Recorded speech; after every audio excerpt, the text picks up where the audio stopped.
So Federal Chair Jerome Powell gave a decision on the rates today, and also I want to give you an update on what's going on with the trade war. And let's just jump right in. My colleagues and I remain squarely focused on achieving our dual mandate goals of maximum employment and stable prices for the benefit of the American people. Despite heightened uncertainty, the economy is still in a solid position. The unemployment rate remains low, and the labor market is at or near maximum employment. Inflation has come down a great deal, but has been running somewhat above our 2% longer run objective. In support of our goals, today the Federal Open Market Committee decided to leave our policy interest rate unchanged. The risks of higher unemployment and higher inflation appear to have risen, and we believe that the current stance of monetary policy leaves us well positioned to respond in a timely way to potential economic developments. So that was your headlines today. Federal Reserve warns of rising economic risk as it holds its rates steady. So basically, we're worried about the tariffs. He actually addresses the tariffs specifically, and I want you to hear Jerome Powell's words speak for himself. So let's have a watch. Process of implementing substantial policy changes in 4 distinct areas: trade, immigration, fiscal policy, and regulation. The tariff increases announced so far have been significantly larger than anticipated. All of these policies are still evolving, however, and their effects on the economy remain highly uncertain. As economic conditions evolve, we'll continue to determine the appropriate stance of monetary policy based on the incoming data, the outlook, and the balance of risks. If the large increases in tariffs that have been announced are sustained, they're likely to generate a rise in inflation, a slowdown in economic growth, and an increase in unemployment. The effects on inflation could be short-lived. So that's the main part right there, right? If Trump's tariffs ended to be pretty bad, you're looking at higher unemployment, slow growth, and bad inflation. I mean, it's all recipe for disaster. And then the news came out today that Trump says he doesn't want to back down on the tariffs. This was the headlines. Trump says he won't lower China tariffs to jumpstart talks. And in fact, if you followed my video yesterday, Besant and Greer are going to be heading to Switzerland to theoretically do something with China. We'll see what that ends up being. China has been saying all along for us to have talk. If you're sincere about this, you would say just drop your tariffs and we'll talk about stuff. But Trump is saying, no, I'm not going to drop any tariffs. So this is putting everyone in a tight spot. And again, with the tariffs being high, the Fed is saying chances are higher unemployment, slow growth, and more inflation. So not a good recipe, to be perfectly frank. This is Trump, what he has to say. Said the U.S. initiated the trade talks this weekend and that its position hasn't changed. Are you still confident you can reach a deal with China? They said we initiated? Well, I think they ought to go back and study their files. Okay? I do think that. So as I told you guys before in the last video, it felt like to me that the USA was the one who's more desperate here, trying to call China all the time and try to get some sort of meeting. The China was saying, no, USA called us. When asked about that, Trump literally says, wow, they should go check their files, right? So he doesn't really dispute it directly. So there's that. And then they were asking him about, hey, what do you think about the tariffs? Will you lower them? What does he say? Are you open to pulling back your tariffs in order to get China to the negotiating table? No. He says no. So that's what's going on. And the markets were actually really quite wild today. This also happened. There was a lot of news today. Trump swears in David Perdue, that is, as ambassador to China. So we finally have an ambassador to China. You can watch a little bit of it here. Country very safe, too. So, David, I want to congratulate you. This is as big as it gets, and the timing is unbelievable, but it's time that we have somebody like this. This is a very, very extraordinary man, and you're going to do a fantastic job. And say hello to President Xi when you're over there, please, okay?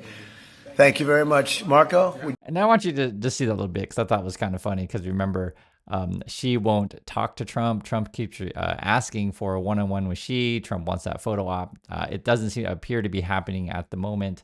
And basically the U.S. trade reps and the China trade reps need to work out something before any kind of meeting were to ever happen. And these things take a lot of time. So at least we finally have a ambassador to China. That's why I'm showing you guys this here. And this is actually the biggest story. And I have to lead with the trade stuff and the Fed stuff because of course that's obviously important to cover. But this is going to get swept under the rug because of other big headlines. But don't sleep on this, and this is a big story also. Top Trump crypto buyers vying for dinner seats are likely foreign, okay? So Melania's got her crypto scammy coin thing, and Trump's got a crypto scammy coin. Actually, he's got a couple of these things, and he's got lots of scam stuff out there. But a lot of it is effectively money laundering in a way for people from outside the USA. And to be fair, some people inside the USA who want to bribe Trump or buy whatever favors are able to funnel money to them. This is actually done by Bloomberg. It was done very, very well. Because in the crypto world, for those of you who are into crypto, you'll know this kind of stuff. You can kind of see where money's heading. You can see different wallets, etc. If you don't know much about crypto, I'll just say this: consider yourself lucky. My opinion is I think all this stuff is junk. Basically, it's fake internet money, and it's a way to launder money. And and I understand from the crypto point of view, they'll say no, this is a rebuke of of governments out there, and we're want to create the people's currency, that kind of stuff. But in this particular case, I don't want to argue the crypto stuff. I'll just talk about this particular case. Even people in the crypto community acknowledge that this whole Trump stuff is a massive scam. So these are all the various accounts. I guess it says 76% of the token value held among the top 220 wallets likely belong to foreign owners. It was something like the top 19 of the 25 accounts that hold Trump coin are also likely from foreign countries. And then you also have this. This is an important point to where it shows it's all family scam. I'll read a little bit. It says, World Liberty is promoting stable coin. So that's he's got a Trump coin and then this Trump stable coin connected to this World Liberty scam thing. Zach Witkoff, one of the company's founders and son of Trump's special envoy to the Middle East, announced at a conference on Thursday that the stablecoin would be used to close a deal between Binance, an investment firm founded by Abu Dhabi's government. World Liberty executives didn't respond to a request for comment. Of course, they didn't. You can actually look at this stuff here. It's all public, guys. World Liberty Financial, that's their scammy thing there. These are all the people involved. They got the Trumps and the Trump kids and the Witkoff and his kids. And you got a couple, I mean, seriously, scammer people. I was at Chase Hero and then Zach Folkman. And you'll find videos of Chase or Zach. They're out there. And basically they're as slimy as you think they would be. It's like this stuff is just open corruption. And I know I laugh about stuff, but it's frankly sad because here's the reality. Whenever I see people, defend Trump, and sometimes they're real, sometimes they're bots, but they always say the same stuff. Oh, Chris, you're so dumb. Trump's such a good businessman. Or they'll say, oh, Chris, you're so dumb. Trump's trying to protect us from the trans people. And it's just like, okay, is that what you're going to go with? Or they'll say, oh, Chris, you're so dumb. He's going to deport all the illegal immigrants. And I'm just like, okay, so I guess you're just hating on the people who harvest your food or, put roofs on over your heads, these kind of things. And I want to point this out too, as well, is that when we think about white collar crime, okay, so this kind of stuff, this money laundering or stealing your Social Security or your Medicare or any number of things like that, like when we talk about white collar crime, I'm talking about real money, like legitimately real money. And I want to pose this question to you in your lives, and especially for people who ever talk to MAGA people, which is more important, people who steal your Social Security or funnel money that could have been used to save Social Security. That's a better way to say it if you don't understand how clear it is. Or instead of funneling money to this AI and crypto nonsense, you could be putting the money into education, right? What's more important to you? Whether or not someone is getting kicked out of the country that put roofs on your house, or whether or not someone's having a trans surgery, like I even care about that stuff, or your Social Security, and that's just a legitimate question, or your education, or your health care, or your roads. And so all that stuff that the Trumpers and the Republicans try to gaslight with you is a smokescreen to cover up for their financial crimes. Whenever I always cover this stuff with you guys, I always say the same thing: follow the money. That is the most important stuff. And so the way that Americans think about white collar crime versus someone stealing a candy bar, and this is real, in USA, if you're black or brown, you could steal a candy bar, the police could show up and they can actually, we'll just say this, pull their guns, and you know what can happen. It is ugly in the USA regards of how we enforce crime. Whereas, like, hey, I could steal $1 billion or whatever with some sort of crypto scam, I might get 5 years in prison, and then I come out and I probably hid my money away somewhere, right? Do you guys understand what I'm saying? I just wanted to really think about how we think about crime. And the difference between white collar crime and, say, stealing a can of art at the grocery store or smash and grab of a purse at a department store. And I'm not for crime. I think we should enforce all law against all crime in the USA. I think that's a reasonable thing to say. And I also think that we should think about, should we just what's our word to say it? Pull our guns and do, when am I they'll say the judge, jury, and the executioner. For someone stealing, something under $1,000 or even $2,000, whatever, compared to someone stealing millions and billions. Hope you guys understand what I'm saying. Here's more what's going on with the Trump world. And I know people don't talk about this stuff that much, but I think it's important to cover. Trump to rescind global chip curbs amid AI restriction debate. So he's rolling back some of the Biden stuff. And so basically the idea was that if you're in USA and you're making chips, you don't want these chips to get into countries that may not necessarily have the U.S. best interests at heart.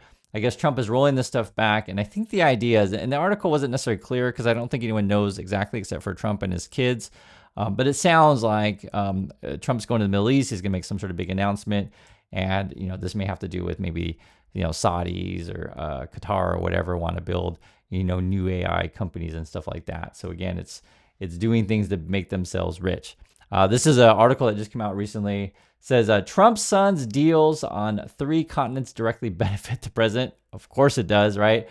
And just imagine if Biden's kids were off doing this kind of stuff, making deals to build hotels or whatever. And actually, let me read this stuff. You guys can get some details of this stuff.